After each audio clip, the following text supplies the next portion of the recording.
আজকে মুরগিগুলো 23 দিন আর মাত্র হাতে গোনা 7 থেকে 10 দিন, তার মধ্যে মুরগিগুলো সেল হয়ে যাবে। মুরগিগুলো প্রথম 20 দিন যতটুকু সময় পার হয়েছে, কিন্তু এখন মনে হয় না সময় পার হইতেছে, কারণ এখন শুধু টপ স্টক করতেছে অতিরিক্ত গরমে। এখন মুরগিগুলো বেঁচে থাকাই রিস্ক।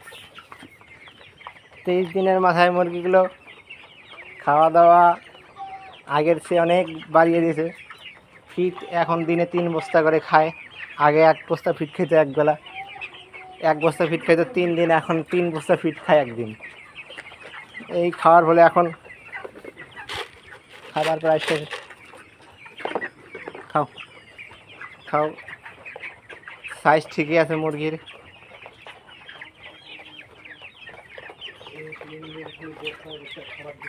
এই যে 3 বস্তা ফিটাই একটু আগে দিয়ে শেষ করে দিল কাকু, আর মনে আছে 3-4 বস্তা, ওইটাও শেষ হয়ে যাবে দুপুর হইতে হইতে।